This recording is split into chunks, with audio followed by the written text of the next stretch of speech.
నమస్తే, welcome to morning news with RK.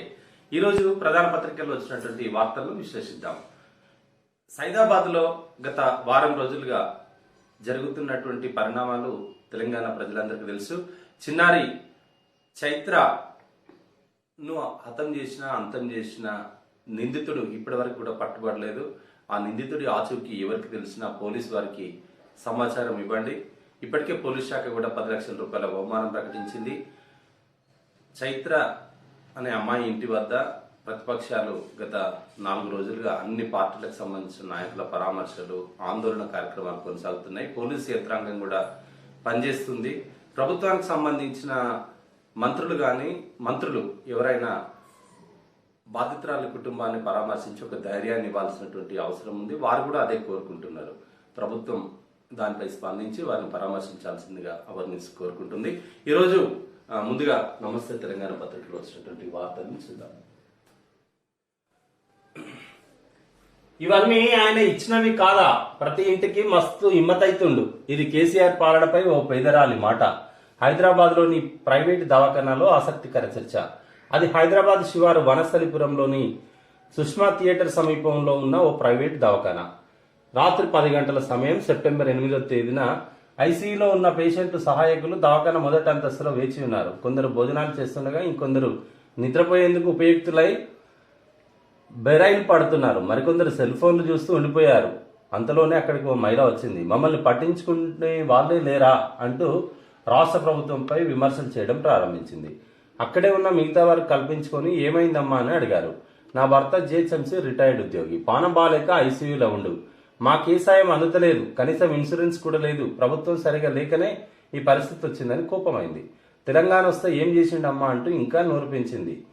అప్పటిదాకా అక్కడే ఓ మూలన తువాలు పరుచుకొని కూర్చున్నది దాదాపు 45 నుంచి 50 ఏళ్ల వయసున్న ఓ మహిళ. ఈమె మాటలు విని ఆమె మెల్లిగా లేచి తువాలు దులుపుకొని భుజం మీద వేసుకుని వాళ్ళ దగ్గరకు వచ్చింది. ప్రభుత్వాన్ని విమర్శిస్తున్న మహిళ దగ్గరకు వచ్చి ఆప్యాయంగా ఆమె భుజంపై చేయి వేసి తన వైపు తిప్పుకున్నది. ఏమైందమ్మా, నీకు ఏం కష్టం వచ్చిందని అడిగింది. మీది ఏ ఊరు, మీ సారు ఏం చేసేటోడని మళ్ళా ఆరాధీసింది. నీకు కష్టం వచ్చిందని పెద్ద ఆయనను తిడుతున్నావు, ఇదేమో ప్రైవేట్ దవాఖానాయే. అసలు నువ్వు సాయం కోసం దరఖాస్తు చేసుకున్నావా? ఇక్కడ ఎవరో అధికారులు ఏదో చేస్తే పెద్ద ఆయనని తిడుతున్నావు. ఆయన ఏం చేసిండో తెలియదా? 7 ఏళ్ల నుంచి ఒకదాని ఎంబడి ఇంకోటి చేసుకుంటూ పోతూనే ఉన్నాడు అంటూ సీఎం తీసుకొచ్చిన పథకాలన్నిటికీ ఆమె విడమర్చి చెప్పిందట. ఏది దవాఖానాలో ఉన్నటువంటి ఆ మహిళ ఇంకొక మహిళకు రాష్ట్ర ప్రభుత్వం తీసుకొచ్చినటువంటి పథకాలన్నింటినీ కూడా విడమర్చి చెప్పిందనేది వార్త. అంటే ప్రభుత్వం చేస్తున్నటువంటి పథకాలు ప్రతి పేద బిడ్డకు కూడా ఉపయోగపడే విధంగానే ఉన్నాయి. ఏ విధమైనటువంటి ఒక తారతమ్యాలు అనేటి లేకుండా అందరికి ఉపయోగపడుతుంది అనేది ఆమె ఉద్దేశం. ఓకే. మలబార్ పెట్టుబడి 750 కోట్లు, ఆభరణాల పరిశ్రమతో పాటు రిఫైనరీ ఏర్పాటు, 2500 మంది స్వర్ణకారులకు ఉపాధి అవకాశం. మంత్రి కేటీఆర్తో మలబార్ అధినేత అహ్మద్ సమావేశం. తెలంగాణలో భారీ పెట్టుబడి పెట్టేందుకు మరో దిగ్గజ సంస్థ ముందుకొచ్చింది. బంగారం, వజ్రాల ఆభరణాల తయారీ రంగంలో అంతర్జాతీయ స్థాయిలో ప్రఖ్యాతిగాంచిన దేశీయ దిగ్గజం మలబార్ గ్రూప్ తెలంగాణలో 750 కోట్ల పెట్టుబడి పెట్టాలని నిర్ణయించింది.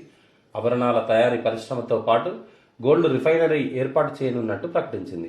మలబార్ గ్రూప్ అధినేత ఎండి అహ్మద్ నేతృత్వంలో సీనియర్ సంస్థ ప్రతినిధులు బుధవారం మంత్రి కేటీఆర్ని, అదేవిధంగా ఇక్కడ జయేష్ రంజన్ ప్రధాన కార్యదర్శి కూడా ఉన్నారు, వారిని కలవడం జరిగింది. తెలంగాణలో ఇప్పుడు మలబార్ పెట్టుబడులు అంటే మలబార్ గోల్డ్ అని మనకు యాడ్ కూడా వస్తుంటుంది కదా. మలబార్ వాళ్ళు 2500 మంది స్వర్ణకారులకు ఉపాధి అవకాశం కల్పించి ఆభరణాల తయారీ పరిశ్రమను ఇక్కడ ఏర్పాటు చేస్తున్నారట. దీనివల్ల చాలా మందికి ఉపయోగం జరుగుతుంది. త్వరలో డ్రోన్ పాలసీ, ప్రత్యేకంగా డ్రోన్ టెస్టింగ్ కారిడార్. దేశంలోనే మొదటి రాష్ట్రంగా తెలంగాణ. రక్షణ రంగంలో స్టార్టప్లకు మరింత ప్రోత్సాహం. మంత్రి కేటీఆర్ డ్రోన్ పాలసీని తీసుకొస్తున్నారట. ప్రత్యేకంగా డ్రోన్ టెస్టింగ్ కారిడార్ ను కూడా ఏర్పాటు చేసినటువంటి మొదటి రాష్ట్రం. ఇప్పటికే ఈ డ్రోన్ల ద్వారా పిఎస్సీలకు మందుల పంపిణీ కూడా స్కై ఫ్రమ్ అంటూ ఒక పాలసీని తీసుకొచ్చి డ్రోన్ల ద్వారానే మందుల పంపిణీ కార్యక్రమం కూడా చేపట్టింది తెలంగాణ రాష్ట్రం. అథ్లెట్లు అదరగొట్టారు. అట్టహాసంగా మొదలైన జాతీయ అథ్లెటిక్స్ టోర్నీ పోటీలను ప్రారంభించిన మంత్రులు శ్రీనివాస్ గౌడ్, దయాకర్ రావు. చారిత్రక నగరం వరంగల్ వేదికగా జాతీయ ఓపెన్ అథ్లెటిక్స్ ఛాంపియన్షిప్ మొదలయ్యాయి. 5 రోజుల పాటు జరిగే టోర్నీని మంత్రులు శ్రీనివాస్ గౌడ్, దయాకర్ రావు బుధవారం లాంఛనంగా ప్రారంభించారు. తొలి రోజు వేర్వేరు విభాగాల్లో బరిలోకి దిగిన అథ్లెట్లు అద్భుత ప్రదర్శనతో సత్తా చాటారు. మహిళల 5000 మీటర్ల రేసులో railway sprinters Parul Chaudhary jersey number 400 పసిడి పథకంతో మెరవగా, పురుషుల విభాగంలో అభిషేక్ పాల్ స్వర్ణాన్ని ఖాతాలో వేసుకున్నారు. ఈ టోర్నీని వీక్షించేందుకు వరంగల్ ప్రజలు ఆసక్తి కనబరిచారు. అథ్లెటిక్స్ నేషనల్ అథ్లెటిక్స్ గేమ్స్ వరంగల్లో ప్రారంభమైనాయి. ఈ టోర్నీకి నిన్న మంత్రులు శ్రీనివాస్ గౌడ్, దయాకర్ రావు ప్రారంభించారు. ఇక్కడ క్రీడా రంగాన్ని ఇంకొంత మెరుగుపరచాల్సినటువంటి అవసరం ఉంది. ఇటీవల ఒలింపిక్స్, పారా ఒలింపిక్స్ లో మనకు వచ్చినటువంటి పథకాల తర్వాత దేశవ్యాప్తంగా అనేక మంది యువతలో క్రీడల పట్ల ఇంకొంత ఆసక్తి పెరిగింది. తల్లిదండ్రులకు కూడా ఆసక్తి పెరిగింది. వారి పిల్లల్ని ఇక్కడ ఈ క్రీడలలో జాయిన్ చేయించడానికి కూడా ఆసక్తి కనబరుస్తున్న తరుణంలో ఇక్కడ క్రీడా మంత్రిత్వ శాఖ ఇంకొంత కాన్సన్ట్రేట్ చేయాలి, ఇంకా మెరుగైనటువంటి సౌకర్యాలు కల్పించాలి. ఎందుకంటే మేము ఇక్కడ సరూర్ నగర్ స్టేడియంకి వెళ్తుంటాం. సరూర్ నగర్ స్టేడియంలో ఏం సౌకర్యాలు ఉండవు. కనీసం పోయిన వాళ్ళకి ఆ టాయిలెట్స్ కూడా ప్రాపర్ గా మెయింటెనెన్స్ ఉండదు. ప్రభుత్వం కేటాయించే నిధులు కేటాయించినప్పటికీ అక్కడ మెయింటెనెన్స్ పట్ల మాత్రం అధికారులు ప్రాపర్ గా చూడడం లేదు. దీనిపై ప్రభుత్వాలు స్పందించాలి. మెరుగైనటువంటి సౌకర్యాలు కల్పిస్తే మంచి క్రీడాకారులు ఈ దేశానికి తయారయ్యే అవకాశం ఉంటుంది. ఆదర్శ్ శరణ్యకు ఫస్ట్ ర్యాంక్ జేఈఈ తెలంగాణ జైత్ర యాత్ర మెయిన్ లో 7గురికి 100%. దేశవ్యాప్తంగా 44 మందికి 100%, 18 మందికి నేషనల్ ఫస్ట్ ర్యాంక్, 21 వరకు అడ్వాన్స్డ్ దరఖాస్తులు. వచ్చే నెల 3న పరీక్ష. ఎన్డీఏ వెల్లడి. జేఈఈ మెయిన్ 2021లో తెలంగాణ విద్యార్థులు చరిత్ర సృష్టించారు. ఏకంగా 7గురు విద్యార్థులు 100% సాధించి రాష్ట్ర స్థాయిలో మొదటి ర్యాంక్ సాధించారు. వీరిలో మధుర్, ఆదర్శ రెడ్డి, కొమ్మ శరణ్య జాతీయ స్థాయిలో మొదటి ర్యాంక్ సొంతం చేసుకున్నారు. వీరితో పాటు జాతీయ స్థాయిలో నల్గొండకు చెందిన చల్ల విశ్వనాథ్ 26, సూర్యాపేట జిల్లా నడిగూడకు చెందిన బుస్స సాయి 36వ ర్యాంక్ సాధించారు. ఖమ్మం పట్టణానికి చెందిన వారు కూడా ర్యాంకులు సాధించిందట. మొట్టమొదటిసారిగా జేఈలో ఇంత మందికి 18 మందికి నేషనల్ ఫస్ట్ ర్యాంక్ కేటాయించారు. అంటే ఈక్వల్ మార్కులు రావడంతో దాదాపు ఇంతమందిని ఎప్పుడు ప్రకటించి ఉండలే. ఈసారి 18 మందికి ఇచ్చిండు. దాంతో మన తెలంగాణ తేజాలు కూడా సుమారు ఒక 7 మందికి మనలు తెలంగాణ బిడ్డలు ర్యాంక్ సాధించడం సంతోషం. 100కి 100 వచ్చాయట. 100%. 7 కోట్ల మందికి టీకాలు. 78 రోజుల్లోనే 1 కోటి మందికి కోవిడ్ వ్యాక్సినేషన్. కనీసం ఒక డోసు తీసుకున్న వారు 52%. కరోనా టీకా పంపిణీలో ప్రత్యేక మైలురాయి. 2 కోట్ల మందికి టీకాలు ఇచ్చిందట. 78 రోజుల్లోనే 1 కోటి మందికి కోవిడ్ వ్యాక్సినేషన్. ఓకే, కనీసం ఒక డోసు తీసుకున్నవారు 52% మంది ఉంటారట. ఇప్పుడు మన తెలంగాణ ప్రభుత్వం కూడా రోజుకు ఒక 3 లక్షలు ఇవ్వాలని ఇక్కడ కూడా అధికారులకు సూచన చేయడం జరిగింది. కోవిడ్ తీసుకునే ఇంకా టీకా తీసుకునే వారు పెద్దగా లైన్లు అట్లా ఇబ్బంది ఏం లేకుండా చాలా చోట్ల అవకాశాలు ఉన్నాయి. సోనూ సూద్ నివాసంలో ఐటీ సోదాలు. ముంబై, లక్నోలోని మరో 5 ప్రాంతాల్లో కూడా ఆదాయ వివరాల్లో అవకతవకల వల్లే దాడులన్న ఐటీ శాఖ. మండిపడ్డ విపక్షాలు. సత్యమే గెలుస్తుందన్న ఢిల్లీ సీఎం కేజ్రీవాల్. సోనూ సూద్ నివాసంలో ఐటీ సోదాలంటే కొంచెం దీనిపై ఆలోచించాల్సిన అవసరం ఉంటుంది. సోనూ సూద్ ఐటీ ఆదాయ వివరాల్లో అవకతవకల వల్ల అంటే ఈ దేశాన్ని దోచుకున్న దొంగలు ఎంతో మంది ఉన్నారు. పెద్ద పెద్ద బిజినెస్ మ్యాగ్నెట్స్. వాళ్ళ మీద చేయరు కానీ జనం కోసం పనిచేసేవాడి మీద మీరు చేస్తుంటారు. ఇదే కదా కేంద్ర ప్రభుత్వానికి. వేరైతే బీజేపీ పార్టీకి కాకుండా లేకుండా న్యూట్రల్ గానే ఉండాలా, బీజేపీ కన్నా సపోర్ట్ చేయాలి. వీరికి సపోర్ట్ చేయకుండా ఏదైనా పార్టీకి సపోర్ట్ చేసేది ఉంటే ఇట్లా. ఢిల్లీలో గత వారంలో అరవింద్ కేజ్రీవాల్ ఢిల్లీ ముఖ్యమంత్రితో కలిసి కూర్చొని అక్కడ బ్రాండ్ అంబాసిడర్ కూడా ఎంపికైంది. ఏదో ఒకదానికి బ్రాండ్ అంబాసిడర్ ఢిల్లీలో ఉన్నటువంటి సోనూ సూద్ ని నిత్యం జనం కోసం కరోనా కష్టకాలంలో ప్రభుత్వానికన్నా ఎక్కువ కష్టపడ్డాడు. ఖర్చు సంగతి ఇచ్చిపెట్టాలి, కష్టపడ్డాడు. ఎంతో మందిని స్వస్థలాలకు చేర్చిండు, ఎంతో ఖర్చు పెట్టుకున్నాడు, ఎంతో కష్టపడ్డాడు. ఆయన సోనూ సూద్ ఇంటి మీద మీరు ఐటీ దాడులు ఎట్లా చేస్తారండి? దేనికోసం? ఏ బిజినెస్ అయినా చేసేది? ఏం అవకతవకలు జరిపిండు? ఆ పార్టీ నాయకులతో కలిసిన వెంటనే మీరు దాడులు జరపాలనా? ఇక్కడ క్రిస్టల్ క్లియర్ తెలిసిపోతుంది. ఒక రాజకీయ పార్టీకి వ్యతిరేకంగా అతను అంటే మీ పార్టీకి వ్యతిరేకంగా ఉన్నాడు అని మీరు అనుకుంటే ఐటీ దాడులు జరుపుతారు, సిబిఐ దాడులు జరుపుతారు. కానీ ఈయన సహాయాన్ని పొందినటువంటి వేలాది మంది, లక్షలాది మంది ఆయన వెంటే ఉంటారు, అది మర్చిపోకండి. ఆయిల్ ఫామ్ కేంద్రం ప్లాంట్ డామ్. ఈశాన్య రాష్ట్రాలకు 90% సబ్సిడీ, ఇతర రాష్ట్రాలకు 60-40 60-40లో సాయం అట. అంటే 60% వాళ్ళు, 40% వీళ్ళు. ఒక్క ఈశాన్య రాష్ట్రాలకు మాత్రం 90% సబ్సిడీ. సాగు సాయంలో కేంద్రం వివక్ష, నూతన పాలసీ విచిత్ర విధానం, మద్దతు ధర ఖరారులోనూ అశాస్త్రీయత. కేంద్రానికి లేఖ రాయనున్న తెలంగాణ, రాష్ట్రంలో 50,000 ఎకరాలకే అనుమతి. తెలంగాణ లక్ష్యానికి తూట్లు. తెలంగాణలో ఆయిల్ ఫామ్ సాగును భారీగా పెంచాలనే లక్ష్యంతో రాష్ట్ర ప్రభుత్వం ముందుకెళ్తుంది. 2022-23 సంవత్సరానికి కనీసం 3 లక్షల ఎకరాల్లో సాగు చేయాలని లక్ష్యంగా పెట్టుకున్నది. కానీ కేంద్రం మాత్రం తెలంగాణలో 50,000 ఎకరాల్లో సాగుకు మాత్రమే అనుమతి ఇవ్వడం లక్ష్యానికి తూట్లు పొడిచినట్లేనని భావిస్తున్నారు. అనుమతికి మించి సాగు చేస్తే కేంద్రం నుంచి ఎలాంటి సబ్సిడీలు వర్తించవు. దీంతో రైతులకు నష్టం జరిగే అవకాశం ఉంది. రాష్ట్రంలో ఆయిల్ సాగుకు ప్రాధాన్యం అంశంగా తీసుకున్న నేపథ్యంలో లక్ష్యానికి అనుగుణంగా అనుమతి ఇవ్వాలంటూ కేంద్రానికి లేఖ రాయాలని తెలంగాణ ఆయిల్ ఫెడ్ నిర్ణయించింది. ఆయిల్ ఫామ్ విత్తనాలు సాగుకు అయ్యే ఖర్చు సబ్సిడీని పెంచుతూ నిర్ణయించడం ఒకటే సానుకూల అంశమని అధికారులు చెప్తున్నారు. గతంలో ఒక విత్తనానికి ₹84 సబ్సిడీ ఇవ్వగా దీనిని 200లకు పెంచింది. అదేవిధంగా గతంలో రైతుకు తోట నిర్వహణ కోసం ఎకరాకు 4,000 ఇవ్వగా ఇప్పుడు 4,200లకు పెంచిందట. ఒక దిక్కు మీరు వరి పండిస్తే వరి కొనరు, వరి ఎక్కువైపోయింది అంటారు, వడ్లు కొన అంటారు. వరి పండించే రైతులకేమో వడ్లు కొన అంటారు. ఇలాంటి మీరు ఆరుతడి పంటలను, ఇలాంటి ఒక కొత్త నూతన వ్యవసాయ విధానాల్లో భాగంగా ఈ ఆయిల్ ఫామ్ తీసుకొచ్చాము. ఆయిల్ ఫామ్ ప్రజలందరూ ఇక్కడ మా తెలంగాణ రాష్ట్ర ప్రభుత్వం అనేక మంది ప్రజలకు ఇప్పటికే మీరు దీనిపై పెంచుకోండి అని చెప్పింది. చాలా మంది దీని మీద గ్రౌండ్ వర్క్ చేస్తున్నారు రైతాంగం. ఇప్పుడు ఈశాన్య రాష్ట్రాలకు ఒక విధానం పెడుతుంది, ఇతర రాష్ట్రాలకు ఒక సబ్సిడీ పెడుతుంది.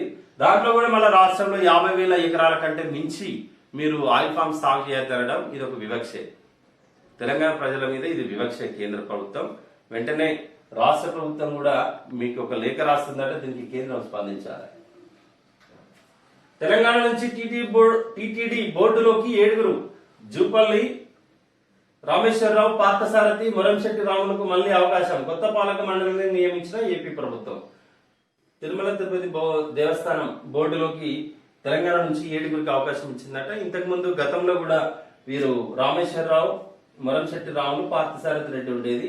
ఇప్పుడు విద్యాసాగర్, కల్వకుంట్ల విద్యాసాగర్ రావు, కొరుట్ల ఎమ్మెల్యే, అతనికి కూడా అవకాశం ఇచ్చిండ్రు. జీవి భాస్కర్ రావు, మొత్తం 7 అవకాశం ఇచ్చింది ఆంధ్రప్రదేశ్ ప్రభుత్వం టీటీడీ మండలిలో. నిమజ్జనం పిటిషన్ పై నేడు సుప్రీం విచారణ. పీఓపీలపై హైకోర్టు తీర్పును సవాల్ చేస్తూ జీహెచ్ఎంసీ ఎస్ఎల్పీ కోనేరులో జోరుగా వినాయక నిమజ్జనం. హైకోర్టు, తెలంగాణ హైకోర్టు హుస్సేన్ సాగర్ లో పీఓపీల నిమజ్జనాన్ని నిషేధించింది. అక్కడ చేయొద్దని తీర్పులు ఇచ్చిన నేపథ్యంలో తెలంగాణ ప్రభుత్వం సుప్రీంకోర్టులో స్పెషల్ లీవ్ పిటిషన్ దాఖలు చేసింది. దానిపై విచారణ ఈ రోజు కొనసాగింది. నీవు ఒక్కసారి అవకాశం ఇస్తే అయిపోతుంది కదా. పెట్టుకున్న వాళ్ళందరికీ ముందు ప్రభుత్వమైనా లేదంటే హైకోర్టులో అయినా ముందు చెప్పాలి. కానీ మొత్తం వినాయకులను తీసుకొని వేలాది వినాయకులు ఇవాళ హైదరాబాద్ నగరాల్లో కొలువు తీరున్నాయి. పెట్టడానికి ఒక రోజు ముందే నిమజ్జనం చేయొద్దు అంటే ఎక్కడ చేసుకోవాలి? ఏ చట్టాలైనా ఏదైనా కూడా ప్రజల కోసమే, ప్రజలకు అనుకూలంగానే ఉండాలి. ఇది నమస్తే తెలంగాణ ఈనాడు. టెలికాం కు జోష్. ఆ రంగంలో 100% ఎఫ్డిఐలకు అనుమతి. ఏజీఆర్ బకాయిల చెల్లింపుపై 4 ఏళ్ల మారిటోరియం. వొడాఫోన్, ఐడియా సహా పలు కంపెనీలకు ఉపశమనం. 25,000 కోట్లకు పైగా నిధులతో పరిశ్రమలకు ప్రోత్సాహకాలు. 7.5 లక్షల కొత్త ఉద్యోగాలకు వీలు. కేంద్ర మంత్రివర్గం నిర్ణయాలు. సంస్కరణల పథంలో మోదీ సర్కార్ మరో కీలక ముందడుగు వేసింది. ఇప్పటి వరకు టెలికాం సంస్థల్లోకి నేరుగా 49% విదేశీ ప్రత్యక్ష పెట్టుబడులు అనుమతి ఉండగా ఇకపై 100% అనుమతించినట్లు ప్రకటించింది. ప్రధానమంత్రి మోదీ అధ్యక్షతన ఢిల్లీలో బుధవారం సమావేశమైన కేంద్ర మంత్రివర్గం ఈ మేరకు కీలక నిర్ణయం తీసుకుంది. ఏజీఆర్ బకాయిల చెల్లింపుపై 4 ఏళ్ల పాటు మారిటోరియం విధించడం ద్వారా టెలికాం కంపెనీలకు మరో తీపి కబురు అందింది. దీంతో ఎయిర్టెల్, వొడాఫోన్, ఐడియా, ఆర్కామ్ వంటి సంస్థలకు వెసులుబాటు దక్కనుంది. తమ ప్రాధాన్య జాబితాలోని భారత్లో తయారీకి ఊపునిచ్చే దిశగా కేబినెట్ 25,000 కోట్లకు పైగా ప్రోత్సాహాలను ప్రకటించిందట. వాహనాలు, వాహన విడిభాగాలు, డ్రోన్ల తయారీ పరిశ్రమలకు ఉత్పత్తి ఆధారిత విధానంలో ఈ నిధులు దక్కనున్నాయి. దేశంలో కొత్తగా 7.5 లక్షల ఉద్యోగాల సృష్టిగా వీలు కల్పిస్తాయని అంచనా. మంచిదే, ప్రజలకు మంచిదే. విదేశీ పెట్టుబడులు పెట్టడం ద్వారా ఇక్కడ ఉపాధి అవకాశాలు దొరుకుతుంటాయి. ఎవరైనా పెట్టుబడులు పెట్టుకోవచ్చు. వీళ్ళు చెల్లించాల్సిన బకాయిలకు మాత్రం ఒక 4 ఏళ్ల పాటు మారటోరియం విధించిందట. 4 ఏళ్ల తర్వాత చెల్లించవచ్చు. ఇప్పుడే మీరు తొందరపడాల్సింది ఏం లేదని. దీంతో 7.5 లక్షల ఉద్యోగాలు మన ఇండియాలో ఉన్నటువంటి నిరుద్యోగులకు దొరికే అవకాశం ఉంది. మరో వార్త. ఇదేం పద్ధతి, ఇవేం నియామకాలు? ట్రైబ్యునల్ల ఖాళీల భర్తీలో కేంద్రం వైఖరిపై సుప్రీంకోర్టు తీవ్ర అసంతృప్తి. సెలక్షన్ కమిటీ సిఫార్సు చేసిన పేర్ల ఎంపికలో క్రమ పద్ధతిని పాటించకపోవడంపై నిలదీత. ఇష్టారీతిన వ్యవహరించారని సిజేఐ ఎన్వి రమణ ఆగ్రహం. దేశంలోని వివిధ ట్రైబ్యునళ్లలో ఖాళీ భర్తీ వ్యవహారంలో కేంద్ర ప్రభుత్వం అనుసరిస్తున్న వైఖరిపై సుప్రీంకోర్టు మరోసారి తీవ్ర అసంతృప్తి వ్యక్తం చేసింది. విచారణ సమయంలో ఏదో ఒకటి చెప్పడం అలవాటైందని ప్రధాన న్యాయమూర్తి ఎన్వి రమణ నేతృత్వంలోని ధర్మాసనం ఘాటు వ్యాఖ్యలు చేసింది. ఖాళీలను 2 వారాల్లోగా భర్తీ చేయాలని స్పష్టం చేసింది. National company law appellate tribunal, ఆదాయ పన్ను అప్పీలేట్ ట్రిబ్యునల్ నియామకాల్లో వివరించిన తీరు, జబల్పూర్ రుణ రికవరీ ట్రిబ్యునల్ పరిధిని లక్నోకు బదిలీ చేయడం, ఎన్సీఎల్టీ చైర్మన్ గా ఉన్న జస్టిస్ ఏఐఎస్ చీమాను నిర్ణీత గడువుకు ముందే పదవి విరమణ చేయడంపై న్యాయవాదులు తెలిపిన విషయాలను పరిగణలోకి తీసుకున్న ధర్మాసనం ప్రస్తుతం నెలకొన్న పరిస్థితులపై తీవ్ర స్థాయిలో మండిపడింది. నిబంధనలకు విరుద్ధంగా వ్యవహరించింది. ట్రైబ్యునళ్లలో ఖాళీ చేయాలని సుప్రీంకోర్టు గతంలో చెప్పడంతో హడావుడిగా కేంద్ర ప్రభుత్వం ఎన్సీఎల్టీకి, అదేవిధంగా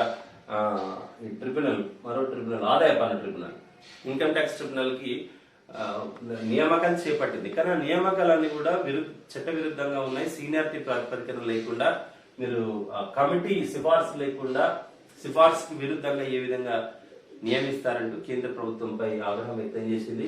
విచారణ నుండి ఏ రోజైతే కేసు విచారణకు వస్తుందో ఆ రోజుకి విచారణ నుండి బయటపడడానికి ఏదో ఒక విషయం చెప్తున్నారు, బయటపడిపోతున్నారు అనేది చీఫ్ జస్టిస్ గారు వాదన. తెలంగాణలో మలబార్ 750 కోట్ల పెట్టుబడి, వజ్ర స్వర్ణాభరణాల తయారీ, శుద్ధ పరిశ్రమకు ఏర్పాటుకు నిర్ణయం. తెలంగాణలో మలబార్ సంస్థ 750 కోట్ల రూపాయలు పెట్టి వజ్రాలు, స్వర్ణాల ఆభరణాలను తయారు చేసే ఏర్పాటు చేయబోతుంది కంపెనీ. అదేవిధంగా శుద్ధ పరిశ్రమ ఏర్పాటు కూడా నిర్ణయం తీసుకుంటుందట. దీనివల్ల మనకు ఉద్యోగాలు వస్తాయి. ముందు కావాల్సింది నిరుద్యోగ సమస్యను రూపుమాపడం. ఆర్థికంగా నిలదొక్కుంటే ఆ కుటుంబాలన్నీ బాగుపడతాయి. ఏదో ఒక పని చేసి ఉంటే వారి కుటుంబం వెళ్ళిపోతుంది కదా. జగన్ విజయసాయి బెయిల్ రద్దుకు నిరాకరణ, రఘురామ పిటిషన్లు కొట్టివేత. సిబిఐ ప్రధాన కోర్టు తీర్పు, పిటిషన్ల బదిలీకి నిరాకరించిన హైకోర్టు. జగన్ విజయసాయి బెయిల్ రద్దు చేయాలని ఆంధ్రప్రదేశ్ ఎంపీ రఘురామరాజు మన సిబిఐ కోర్టు నాంపల్లిలో పిటిషన్ దాఖలు చేయడం జరిగింది. అయితే దీనికన్నా ముందే ఆ తీర్పు ఇచ్చేటువంటి కోర్టు నుండి, సిబిఐ కోర్టు నుండి మరొక కోర్టుకు బదిలీ చేయండి, మాకు కొంత అనుమానం ఉంది.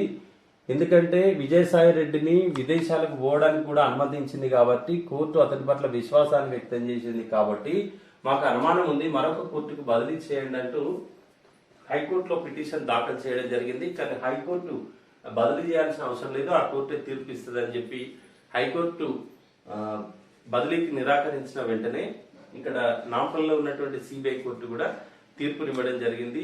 ఇతను వేసినటువంటి పిటిషన్ డిస్మిస్ చేస్తూ ఉత్తర్వులు జారీ చేసింది. స్పందించిన హృదయం, రోడ్డు ప్రమాదంలో మృతి చెందిన కానిస్టేబుల్ అభయదానం. దరఖాస్తు చేసుకున్న ఒక్క రోజులోనే గ్రహీతకు చేరిన వైనం. ఎవరైతే ఆయన స్పందించిన హృదయం అంటే రోడ్డు ప్రమాదంలో ఒక కానిస్టేబుల్ మృతి చెందితే అతని కుటుంబ సభ్యులు అవయవాలు దానం చేసిండ్రు. దానివల్ల ఎవరైతే అవసరం ఉన్నటువంటి వ్యక్తులు అప్లికేషన్ పెట్టుకుని ఒక్క రోజులోనే వాళ్ళకి అందిందట. వారు చనిపోయినా వారి కుటుంబ సభ్యుల గొప్ప ఉదార భావంతో మరొక కుటుంబం నిలబడ్డది. భరోసా లేకుండా ప్రత్యామ్నాయమా? వరి నుంచి మల్లడం రైతులకు సులభం కాదు, కానీ వీలవుతుంది. ఇతర పంటల ప్రోత్సాహానికి విధానం, సహకారం అవసరం. అనుబంధ పరిశ్రమలు పెరగాలి. వ్యవసాయ యూనివర్సిటీ వీసీ ప్రవీణ్ రావు. ఇప్పటికిప్పుడు వరి వద్దనడం అన్యాయం. ఇన్నాళ్ళు వరి, పత్తి, గోధుమలనే ప్రోత్సహించి మిగిలినవి ధ్వంసం చేశారు. ధాన్యం సేకరణలో కేంద్రం విధానం సరిగా లేదు. ఇప్పటికైనా ప్రభుత్వాలు మేలుకోవాలి. CSA director Ramanjaneyulu. అంటే ఒకటేసారి వరికి ఇంకో ప్రత్యామ్నాయం అని ఏదో చూపెడుతున్నారు కానీ భరోసా ఇచ్చేటువంటి ప్రత్యామ్నాయం ఏది లేదు. ఇట్లా అయితే కష్టమవుతుంది. వారికి వరి నుంచి మళ్ళడం అనేది రైతులకు అంటే వరికి అనుకూలంగానే చేసుకున్నటువంటి పరిస్థితులు ఈ తెలంగాణలో కావచ్చు, ఆంధ్రప్రదేశ్లో కానీ చాలా వరకు ఉన్నాయి. వారికి ఇంకో ప్రత్యామ్నాయం ఏం లేకుండా డైరెక్ట్ మీరు ఇది వేయద్దు అని అంటే కష్టమైపోతుంది కదా. ఏది లేకుండా అంత సులభంగా వారు వరి పంట నుండి మిగతా పంటలకు రాలేరు. కానీ రావడం అయితే చేసేటువంటి అవకాశం ఉంది. కానీ దానికి ఒక ప్రత్యామ్నాయ వ్యవస్థను ఏర్పాటు చేసిన తర్వాతనే వీలైతుంది. ఇప్పటికిప్పుడు రావాలంటే ఒకటేసారి రావాలంటే మాత్రం కష్టం అనేది చెప్తున్నారు. ఇన్నాళ్ళు వరి, పత్తి, గోధుమలనే ప్రోత్సహించారు, మిగతా వాటిని ప్రోత్సహించలేదు. ఒకటేసారి వచ్చి అవి వేయద్దంటే కూడా మరి కష్టమే రైతులకి అని సిఎస్ఏ డైరెక్టర్ రామాంజనేయులు చెప్తున్నారు. సోను సూద్ నివాసాలపై ఐటీ దాడులు. ముంబై, లక్నోలో 6 ప్రాంతాల్లో సోదాలు. మీకు ఎవ్వరు పడకుంటే వాళ్ళ మీద దాడులు చేస్తారు. మీ పార్టీలోకి వచ్చి మీకు పనిచేసేది ఉంటే మాత్రం మంచిది. 18 మందికి మొదటి ర్యాంక్. వారిలో తెలంగాణ నుంచి 2, ఏపీ నుంచి 4. ఒకే ర్యాంకు పలువురికి కేటాయించడం ఇదే తొలిసారి. జేఈఈ మెయిన్ ర్యాంకుల విడుదల. జేఈఈ మెయిన్ లో దేశవ్యాప్తంగా ఈసారి ఏకంగా 18 మందికి ప్రథమ ర్యాంకు దక్కింది. వారిలో 3వ వంతు అంటే 6 ఏపీ, తెలంగాణ విద్యార్థులు ఉన్నారు. 4 విడతలుగా జరిగిన పరీక్షల్లో మొత్తం 44 మందికి 100% ఎన్టీఎస్ స్కోర్ దక్కిన వారిలో 18 మందికి ప్రథమ ర్యాంకు కేటాయించారు. జాతీయ పరీక్షల మండలి జేఈఈ మెయిన్ ర్యాంకులు బుధవారం ఉదయం వెల్లడించింది. ఈసారి తెలంగాణ నుంచి కొప్పు శరణ్య, మాధుర్ ఆదర్శ్ రెడ్డి, ఏపీ నుంచి దుగ్గినేని వెంకట పనీష్, పసల వీరశివ, కాంచనపల్లి రాహుల్ నాయుడు, కరణం లోకేష్ మొదటి ర్యాంకు కైవసం చేసుకున్నారు. తెలంగాణ బిడ్డలకు మంచిగా ర్యాంక్ రావడం చాలా సంతోషం. ఇది ఈరోజు ఈనాడు పత్రికలో ఉన్నటువంటి వార్తా విశేషాలు. ఇప్పుడు ఆంధ్రజ్యోతి చూద్దాం. టెలికాం వాహన రంగాలకు ఊరట ఊతం. టెలికాంలో 100% విదేశీ ప్రత్యక్ష పెట్టుబడులకు అనుమతి. 1.5 లక్షల కోట్ల బకాయిల చెల్లింపుపై 4 ఏళ్ల మారటోరియం. ఏజీఆర్ నిర్వచనం, లైసెన్స్ ఫీజుల హేతుబద్ధీకరణ. 5G టెక్నాలజీలో విదేశీ పెట్టుబడులకు పెరిగిన అవకాశాలు. 26,000 కోట్లతో వాహన రంగానికి ప్రోత్సాహకాలు. కీలక ప్రతిపాదనలకు కేంద్ర మంత్రి మండలి ఆమోదం. కేబినెట్ నిర్ణయాలతో టెలికాం కంపెనీలకు ఉపశమనం.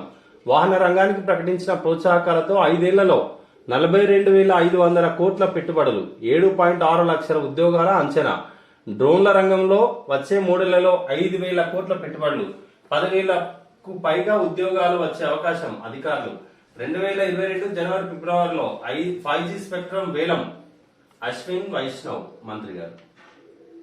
ఊరట టెలికాం వాహన రంగాలకు కేంద్ర ప్రభుత్వం నిన్న మంత్రి మండలిలో కీలక ప్రతిపాదనలు చేసింది. కేబినెట్ నిర్ణయాలతో టెలికాం కంపెనీలు చెల్లించాల్సినటువంటి అప్పుపై కూడా ఒక 4 ఏళ్ల పాటు 1.5 లక్షల కోట్ల బకాయిలు చెల్లించాల్సి ఉంది. దానిపై 4 ఇయర్స్ మారిటోరియం విధించడం జరిగింది. దీనివల్ల తెలంగాణతో పాటుగా భారతదేశంలో ఉన్నటువంటి నిరుద్యోగులకు చాలా మంది సుమారు 10,000 మందిని ఎక్స్పెక్ట్ చేస్తున్నారు. వారికి ఉపాధి వచ్చేటువంటి అవకాశం ఉంటుంది. డ్రోన్ల రంగంలో కూడా 5,000 కోట్ల పెట్టుబడులు పెడతారు. దీని ద్వారానే 10,000కు పైగా ఉద్యోగాలు వచ్చే అవకాశం ఉంటుందని అధికారులు తెలియజేస్తున్నారు. మంచి నిర్ణయాలే, ప్రజలందరికీ మంచిదే కదా, ఉపయోగమే. నిధుల కొరతతో అల్లాడుతున్న టెలికాం రంగానికి భారీ ఊరట కలిగించేలా, వాహన రంగానికి పెద్ద ఎత్తున ఊతమిచ్చేలా ప్రధాని మోదీ నేతృత్వంలో కేంద్ర మంత్రి మండలి బుధవారం కీలక నిర్ణయం తీసుకుంది. టెలికాం రంగానికి సంబంధించి ఆటోమేటిక్ మార్గంలో 100% విదేశీ ప్రత్యక్ష పెట్టుబడులకు అనుమతి. ఏజీఆర్ బకాయిలపై 4 ఏళ్ల మారిటోరియం. ఏజీఆర్ నిర్వచనాన్ని హేతుబద్ధీకరించడం. ఎలక్ట్రిక్, హైడ్రోజన్ వాహనాల ఉత్పత్తిని పెంచడానికి వాహన రంగానికి 26,000 కోట్లతో ఉత్పత్తి ఆధారిత ప్రోత్సాహకాల వంటి ప్రతిపాదనలకు ఆమోద ముద్ర వేసింది. ఇది టెలికాం రంగమును వాహన రంగాలకు ఉపశమనం. ఇవే నియామకాలు. నచ్చినోళ్లను పెట్టుకున్నారు. ట్రిబ్యునళ్లలో భర్తీలపై సుప్రీం ఆగ్రహం. న్యాయమూర్తులు ఇంటర్వ్యూ చేసి ఎంపిక చేసిన వాళ్లను తీసేశారు. వెయిటింగ్ లిస్టులో వారిని తెచ్చారు. ప్రస్తుతానికి కేంద్రంపై ధిక్కారం ఆపుతున్నాం. 2 వారాల్లో అన్ని భర్తీ కావాలి, లేదంటే మేమే ఆదేశాలు జారీ చేస్తాం. Chief justice NV Ramana. న్యాయసభల నియామకానికి 10 మందితో, సాంకేతిక సభ్యులకు సంబంధించి 11 మందితో జాబితానిచ్చాం. న్యాయ సభ్యుల జాబితాల నుంచి 1, 3, 5, 7 నంబర్లలో ఉన్న వారిని మాత్రమే ప్రభుత్వం ఎంపిక చేసింది. తర్వాత వెయిటింగ్ లిస్ట్ నుంచి సెలెక్ట్ చేసుకుంది. ఇవేం ఎంపికలు, ఇవేం నియామకాలంటూ supreme chief justice NV Ramana ఆగ్రహం వ్యక్తం చేసిండు. మరొకటి, ఇవాళ తెలంగాణ వ్యాప్తంగా బర్నింగ్ ఇష్యూ ఉన్నటువంటి చైత్ర సంఘటన. ఆ కామాంధుడు ఎక్కడ? అత్యాచార నిందితుడు రాజు ఓల్డ్ సిటీలో రూపాయలు 1800తో పరారైనట్లు గుర్తించిన పోలీసులు. అత్యాచారం తర్వాత 4 గంటల పాటు బస్తీలోనే. పాప దొరికిందా అని అడగడంతో రాజుపై అనుమానం. ఇంటి తాళం పగలగొట్టి చూసేందుకు స్థానికుల యత్నం. అడ్డుకున్న పోలీసులు. అర్ధరాత్రి దాకా వెతకడంతో ఆలస్యం. ఏడాది క్రితం వరకు సూర్యాపేటలో నివసించిన నిందితుడు. అక్కడ అతని బంధువు మిత్రులను విచారిస్తున్న పోలీసులు. 6 ఏళ్ల చిన్నారిపై అత్యాచారానికి పాల్పడిన కామాంధుడు ఎక్కడ? కరడుగట్టిన నేరగాలను సైతం ఇట్టే పట్టేసే మన ఘనమైన రికార్డున్న హైదరాబాద్ నగర పోలీసుల కళ్ళు కప్పి ఆ నిందితుడు ఎలా పారిపోయాడు? ఘటన జరిగి ఇన్ని రోజులు గడుస్తున్న పోలీసులకు దొరకకుండా ఎలా తప్పించుకు తిరుగుతున్నాడు? సీసీ కెమెరాలకు చిక్కిన చోటు నుంచి అంటూ ఒక వార్త కంటిన్యూషన్ లో ఉంది. వైఎస్ఆర్టీ అధ్యక్షురాలు షర్మిల ఇక్కడ పవన్ కళ్యాణ్ తో తల్లిదండ్రులు మాట్లాడుతున్నారు. ఇక్కడ ఎంపీ కోమటిరెడ్డి వెంకటరెడ్డి మాట్లాడుతున్నటువంటిది. సీఎం సీరియస్ గా ఉన్నారు. నిందితుడిని త్వరగా పట్టుకోండి. హోంమంత్రి మహమూద్ అలీ అదృశ్యమై మృతదేహంగా జవహర్ లో వివాహిత అనుమానాస్పద మృతి. ఇది మరొకటి. రోజుకు 77 రేపులు, 80 హత్యలు. క్రైమ్ బ్యూరో నివేదికలో వెల్లడి. ఏం జరుగుతుందో ఏమో. మంచిగున్నారా, మత్తులో ఉన్నారా? మంత్రి కేటీఆర్ పై టీపీసీసీ చీఫ్ రేవంత్ ఆగ్రహం. మంత్రులు పరామర్శించకపోవడం దారుణం. కోమటిరెడ్డి బాధిత కుటుంబానికి 10 కోట్ల పరిహారం చెల్లించాలి. షర్మిల డిమాండ్. నిరాహార దీక్ష అర్ధరాత్రి దాకా కొనసాగింపు. పాప కుటుంబానికి అండగా ఉంటాం. పవన్ కళ్యాణ్. పట్టించిన వారికి 50,000 ఆర్పి పట్నాయక్. ప్రభుత్వం కూడా సీరియస్ ఉంటుంది. ముఖ్యమంత్రి సరే, ప్రభుత్వం నుంచి వారి కుటుంబానికి మంత్రులు ఇప్పటికీ ఎమ్మెల్యేలు వచ్చారు. టిఆర్ఎస్ పార్టీకి సంబంధించిన స్థానిక ఎమ్మెల్యేలు ఎల్బీ నగర్ ఎమ్మెల్యే రేఖా నాయక్, కొంతమంది గిరిజన ఎమ్మెల్యేలు వచ్చి పరామర్శించారు. అంటే ప్రభుత్వం అంటే ఒక మంత్రి స్థాయిలో ఉన్నటువంటి మంత్రి మండలి నుంచి ఎవరైనా వచ్చి పరామర్శిస్తే వారికి కొంత ధైర్యం కలిగేది. అదేవిధంగా కేసీఆర్ స్టైలే అట్లుంటది. మనం గతంలో చూసినాం ప్రియాంక రెడ్డి హత్య కేసులో కూడా ప్రభుత్వాన్ని చాలా విమర్శించింది. ఏం చేస్తున్నారు, వాళ్ళని ఎందుకు దున్నపోతుల్లాగా మేపుతున్నారంటూ రకరకాలుగా చాలా రోజులు అది కొనసాగింది. కానీ ఫైనల్ రిజల్ట్ ఏం జరిగిందో మనకు తెలుసు. కేసీఆర్ చేసే పని చెప్పాడు, చెప్పేది చేయడు. కాబట్టి దీంట్లో ఈ ప్రజలు ఏదైతే కోరుకుంటున్నారో అది ప్రభుత్వం తప్పకుండా చేస్తుందనే విశ్వసిద్దాం. చేస్తారు కేసీఆర్ డెఫినెట్ గా. సోను సూద్ పై ఐటీ గురి. 6 ప్రాంతాల్లో సూద్కు ఆస్తులు. ముంబైలో ఇల్లు, లక్నోలో ఆఫీసు. పన్ను ఎగవేసినట్లు ఆరోపణలు. ఢిల్లీ ప్రభుత్వ అంబాసిడర్ గా సూద్. ఆ తర్వాత కొద్ది రోజులకే సోదాలు. సత్యానిదే అంతిమ గెలుపు. కేజ్రీవాల్. సోను సూద్ వల్ల లాభపడ్డటువంటి వేలాది మంది, లక్షలాది మంది ఈ దేశంలో ఉన్నారు. మీకు అండగా ఉంటారు.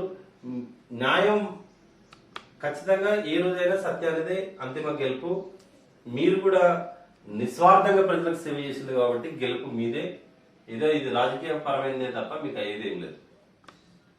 2,60,699 మందికి టీకా. కోటికి 165 రోజులు. రెండో కోటికి 78 రోజులే. నెలాఖరుకు మరో 1 కోటి డోసుల పంపిణీ లక్ష్యం.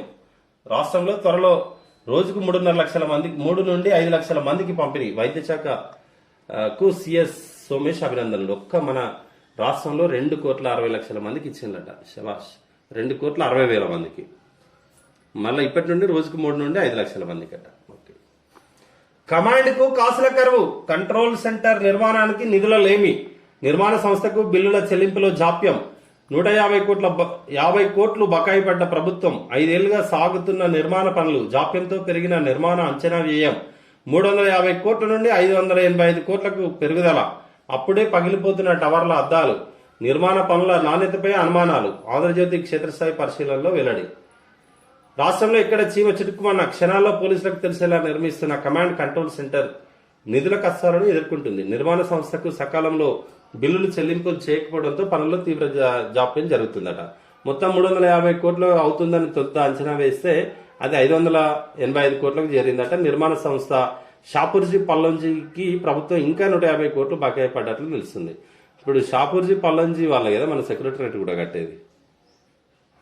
పోలీస్ శాఖకు పెద్ద ఎత్తున నిధులు కేటాయించింది. ఇందులో భాగంగా శాంతి భద్రతల పర్యవేక్షణ కోసం 2015 జులైలో కమాండ్ కంట్రోల్ సెంటర్ నిర్మించాలని ఉన్నతాధికారులు సమావేశంలో సీఎం కేసీఆర్ నిర్ణయించారు. ఇది తెలంగాణ భవన్ పక్కనే ఉంటుంది, బంజారా హిల్స్ లో. మొత్తం రాష్ట్రంలో ఎక్కడ ఏం జరుగుతున్నా కూడా తెలిసే విధంగా కమాండ్ కంట్రోల్ రూమ్ పోలీస్ కి పెద్ద ఎత్తున ఇక్కడ కన్స్ట్రక్షన్ జరుగుతుంది. కానీ చాలా రోజులు అవుతుంది, 5 సంవత్సరాలు కొనసాగుతుంది. ఇంకా ప్రభుత్వం నుంచి నిర్మాణ సంస్థకు బిల్లులు చెల్లించలేదు. మరోవైపు కాంట్రాక్టర్ కూడా ఒక నాసిరకంగా జరుగుతున్నట్టుగా వాళ్ళ ఆంధ్రజ్యోతి క్షేత్రస్థాయి పరిశీలనలో కొంత పనుల నాణ్యతపై అనుమానాలు ఉన్నాయని, ఇక్కడ పగిలిపోయినటువంటి టవర్ పై పగిలిన అద్దాలకు సంబంధించిన ఫోటోలు కూడా ఇవ్వడం జరిగింది.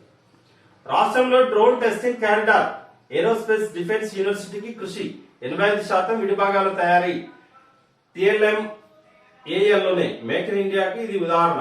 కేటీఆర్ నేడు ఐటీ విధానం విడుదల.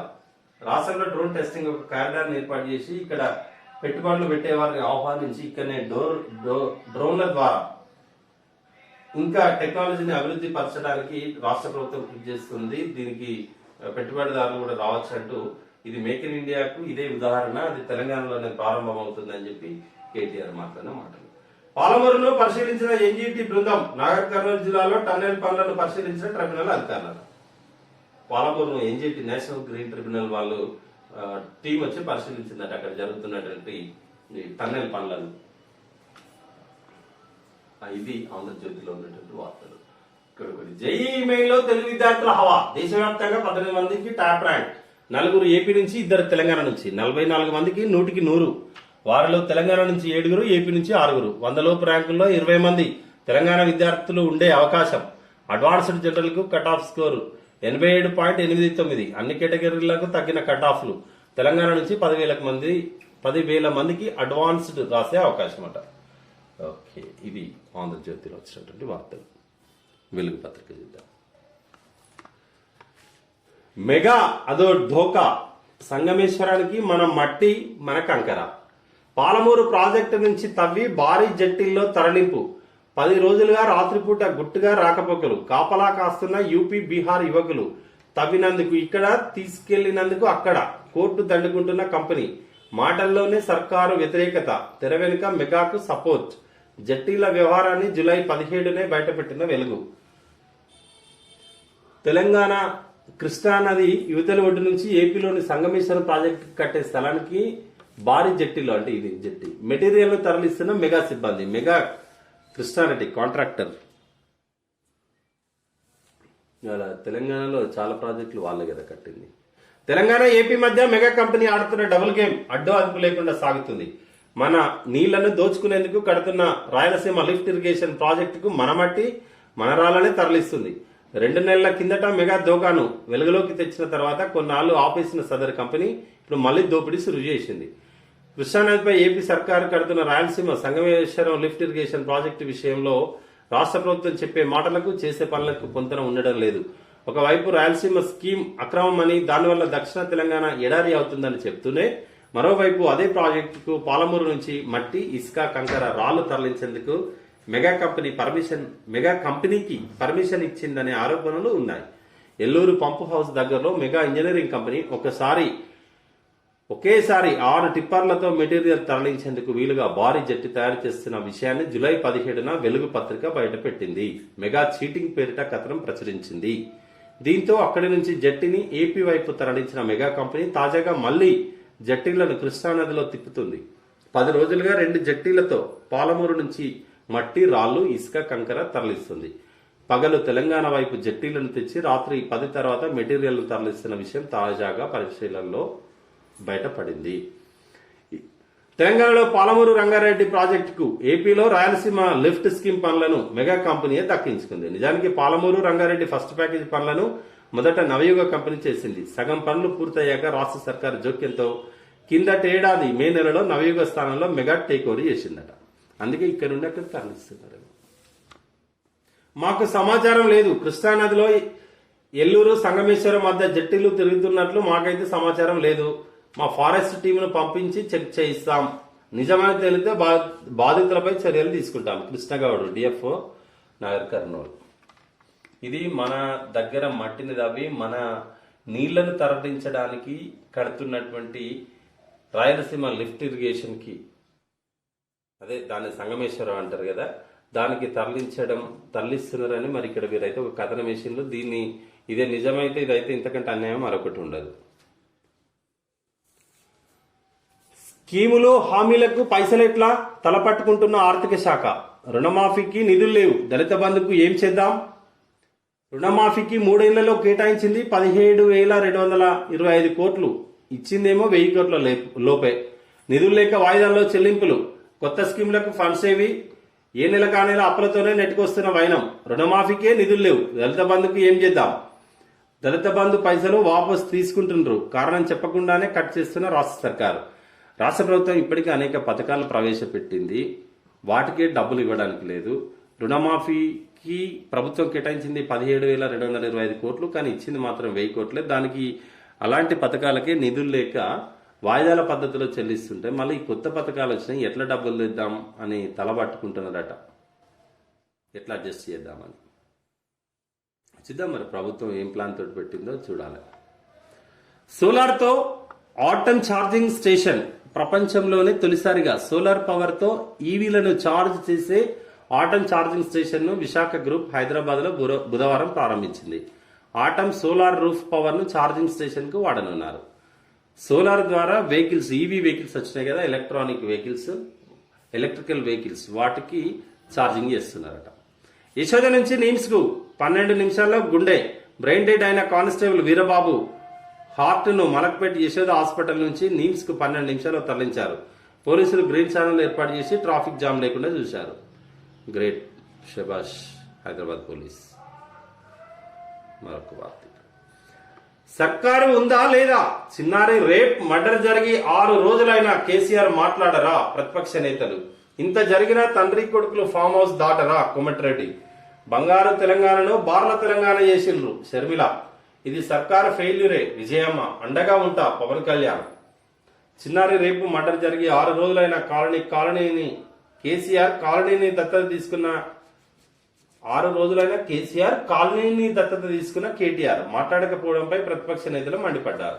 కేసీఆర్ సీఎం అయ్యాక రాష్ట్రంలో లైంగిక వేధింపుల కేసులు మూడింతలయ్యాయని విమర్శించారు.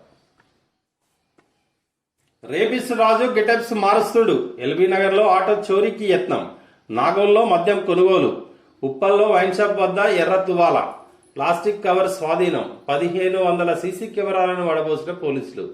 బుధవారం అర్ధరాత్రి నుంచి రాష్ట్ర వ్యాప్తంగా స్పెషల్ ఆపరేషన్. ఇడిచిపెట్టరులే, తెలంగాణ ప్రభుత్వం ఇడిచిపెట్టదు, హైదరాబాద్ పోలీసులు వారిని ఏమి ఇడిచిపెట్టరు. సరే 4 రోజులు వాళ్ళని దొరకబట్టడంలో లేట్ అవుతుందేమో కానీ ప్రభుత్వం వీటి మీద సీరియసే. జేఈఈ మెయిన్ టాపర్స్ లో మనోళ్ళు, రాష్ట్రం నుంచి 2కి నేషనల్ ఫస్ట్ ర్యాంక్, 7కి 100% అడ్వాన్స్డ్ కు అప్లై చేసుకునేందుకు 20వ తేదీ వరకు ఛాన్స్. ఆదర్శ్ రెడ్డి, కొమ్ము శరణ్య మన దగ్గర నుంచి టాప్ లో నంబర్ 1 ర్యాంకర్స్. సర్పంచ్ ఇంటి ముందు డెడ్ బాడీతో ఆందోళన చేస్తున్న మృతుడి కుటుంబ సభ్యులు. టీఆర్ఎస్ లీడర్ల దాడి, బీజేపీ కార్యకర్త మృతి. భూత్పూర్ మండలం కొత్త మొల్గరలో దారుణం, సర్పంచ్ ఇంటి ముందు డెడ్ బాడీ పూడ్చేందుకు యత్నం, గ్రామంలో ఉద్రిక్తత. మరి అక్కడేం పంచాయతీ వాళ్ళకి. టీఆర్ఎస్ నాయకుల లీడర్ల దాడితోటి బీజేపీ కార్యకర్త మృతి చెందిందట. వాళ్ళ ఇంటి ముందు పాతి పెట్టేందుకు ప్రయత్నిస్తున్నారు. ఇది వెలుగు పత్రికలో వచ్చినటువంటి వార్తలు. ఇది ఈనాటి పత్రికలో వచ్చినటువంటి ప్రధాన అంశాలు. అన్నిటికన్నా ప్రియారిటీగా ప్రభుత్వం స్పందించాల్సింది రవాడి రాజు, ఎవడైతే నిందితుడు చిన్నారి చైత్ర మీద అఘాయిత్యానికి పాల్పడ్డాడో వాని ఆ కుటుంబాన్ని పరామర్శించి ఆ కుటుంబాన్ని ఆర్థికంగా ఆదుకోవాల్సినటువంటి అవసరం ఉంది. గతంలో హైదరాబాద్ కలెక్టర్ డబుల్ బెడ్రూమ్ ఇల్లు ఖర్చుల కోసం 50,000 ప్రకటించారు, కానీ అవి సరిపోవు. వారి కుటుంబాన్ని మంచిగా ఆదుకోవాల్సినటువంటి అవసరం రాష్ట్ర ప్రభుత్వంపై ఉంది. ఇది ఈనాటి వార్తా విశ్లేషణ కార్యక్రమం. నమస్తే. దయచేసి మా అవర్ న్యూస్ ని లైక్ చేయండి, షేర్ చేయండి, సబ్స్క్రైబ్ చేసుకోండి. Thank you.